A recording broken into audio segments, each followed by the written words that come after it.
WWE continues their run of record-breaking premium live events, a staple event in WWE since 2010. Money in the Bank 2023 was memorable and worked as a storyline bridge for a lot of talent as we are on the road to SummerSlam. London was a great crowd per usual, and AEW has something to look forward to for their historic All In event at Wembley. If you are a Paul Heyman guy or girl, then I would check out the pre-show if you missed it. Another amazing promo from Paul, where he cried on cue better than some actors, and recapped the bloodline history before the main event. I've been with this family for 40 years. I've known the Usos since they were 4 years old. You're not going to see the head of the table, the tribal chief tonight. You're going to see a warrior that was raised by the wild Samoan Sika, what Sika used to do to people in bars and on the side of the highways. This ain't going to be PG. This is not going to be fun to watch. I'm sorry you're going to have to witness this. The men's Money in the Bank featured fresh talent, and if there's one thing we can get out of the weekend, it's that LA Knight is over with the WWE Universe. Friday night on SmackDown and Saturday in London, LA received a great pop, great interaction with the crowd. He had a call and response with his taglines, aka a connection with the people. LA was teased to win, but in the end, Damian Priest took home the briefcase. And how dare we overlook Damian? This is a no-brainer and a true threat to other title holders. Ricochet may have been the MVP of the men's ladder match. He saved Logan Paul as best as he could from that botchy situation. Trouble in Judgment Day with Damian winning the case. Jealousy from Finn. We'll see where it goes.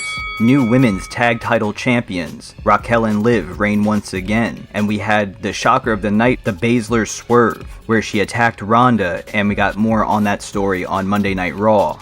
I am the only reason you are standing in a WWE ring right now, but I owe you.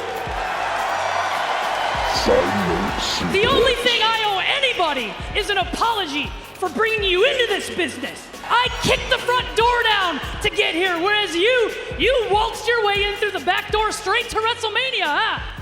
But it looks like Shayna may be the babyface in this situation. At least that's the crowd's perspective. And rumors are that Ronda is leaving soon, so we could see a potential match between her and Shayna at SummerSlam, with Ronda possibly putting over Shayna before leaving. Gunther defeated Riddle, and we saw the return of Drew McIntyre. Welcome back, bud. A lot of rumors were swirling, which Triple H poked fun at the press conference. I read stuff, we see stuff all the time, right? That's printed and put out there, and people say, sources say, I don't know, like 75% of it is completely off base.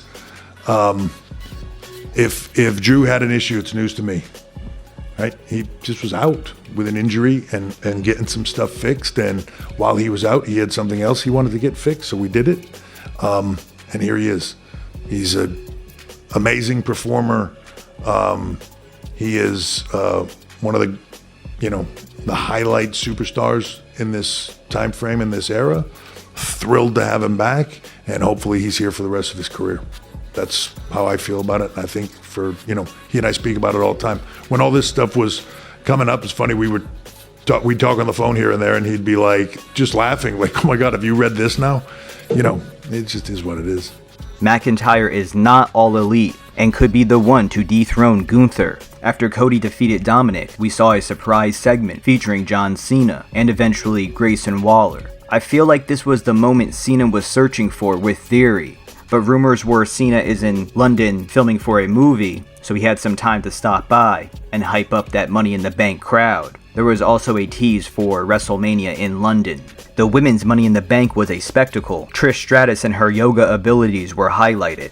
And props to her, as this was her first ladder match in her entire career. Zoe Stark had memorable moments. Zelina had a great code red in the match. Io would end up getting the briefcase, which may build for a possible match with Asuka. And they did tease Damage Control breaking up, but at the press conference later on, Bayley was featured with Io. Dakota is allegedly healing up well from her injury. Will she come back to kick out Io? Set Io on a babyface solo mission? I'm curious if Damage Control or Judgment Day will eventually kick out some members and add some new members. We'll see. Rollins and Finn pushed the tension between Priest and Finn. Rollins remains champion.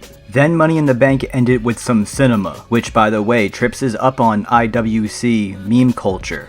And then, of course, the Bloodline. What is it that you kids call it? Cinema? Storytelling is what we do, right, at the end of the day. And, there's a lot of special effects, and there's a lot of stunts, and there's a lot of different ways to tell stories. But at the end of the day, there's, whether you're going to movies or whatever, there's everything is great for different reasons. But every now and then there are, films that you go to that hang with you because the story, the emotions of it, all those things were just so impactful and they capture you. I feel like that's what these guys are doing. He's watching and paying attention. Solo played a big part in the match. Jay really shined, and Jay actually pinned Roman, the first competitor to do so since December of 2019. Big match feel. So overall, Money in the Bank delivered. A lot of new angles to continue storylines. So some ending side notes. Ricochet always shines in this environment. Zelina's continuing to have a hell of a year. Paul Heyman's promo in the pre-show was one of the best he's done thus far. And this is just the beginning for LA Knight. Yeah. Let me know your thoughts in the comments below. Like, share, subscribe, and stay tuned for more news as it breaks. Like and share and subscribe.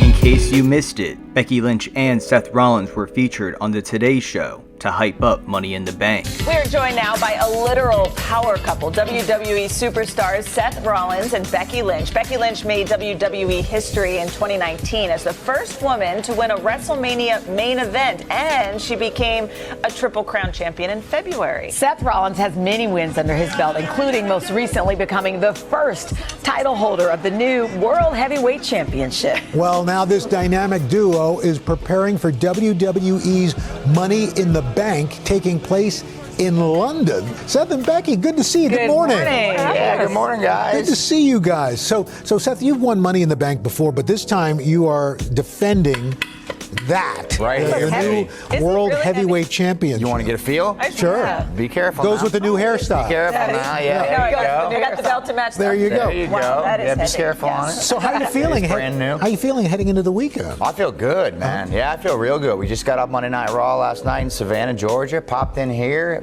London on Saturday. We got a few UK dates tomorrow, Thursday, and Friday leading up to it. It's a big week over there for us, but I feel fantastic. Is the WWE big in the UK? Big everywhere. Well, I know, but do you put on a British accent when you wrestle? Oh my God! His accents are a little rough. He'll work on it. You don't even want. I No, will we won't. offend No. an entire country. She She loves my Irish. I love accent. Oh my She God! loves Sounds like a pirate. Oh my God. Oh, a pirate. Let me So bring you bad. in here, Becky. So here's the thing. You've been a part of the Money in the Bank in the past, but no title. You ready? Go ahead. Titles. I've won title. I've never won the Money in the Bank. The Money in the briefcase. Bank, exactly. Yes. So This- obviously you won it. I want it. I want it so bad. I want it so bad. Are you- Because you're on have so ladders. much power with it. Let's talk about fashion for a second. Obviously, we matched in hot pink. Mm. You're known for your famous outfits. We have some video of entering the ring at WrestleMania. I mean, wow. you go above and beyond. Like, what is your goal each time to outdo the outfit before? Where do you come up with these outfits? You know what? I can't take all the credit. I do make it look good, but I do got a stylist. His name's King Troy. He does all the work for me. He puts it together, and I make it look good. You know? Yeah, I make it look good. That's all it is. Yeah, he sometimes causes some rifts in the relationship because I'm so jealous of these outfits. They're amazing. That's great. What if Rue decides she wants to follow in Mom and Dad's footsteps? I think she's got some pretty great trainers. Yeah. He decides to. He's got a wrestling school. Yeah. Oh, do you really? I do. Yeah, I do have a wrestling school. We started it about a decade ago in Davenport. I was telling you. Davenport, Iowa. Oh, Yeah, I started it up there. Just wanted a place where kids could go, to learn the right way. Yeah. Could we all come? Would you teach us wrestling? I would love you little guys buddy to up. come on location. I would do that. Let's Maybe we'll get a go. ladder. All right. Oh man. Well, that's some advanced stuff. There you go. Yeah, that's. If I had a ladder, I'd climb it That's in how the you know we won't have a morning. ladder. Seth and Becky, it is so Thank good to you so see you much. guys. Good luck coming up this weekend. Good luck. Awesome, man. Thank you.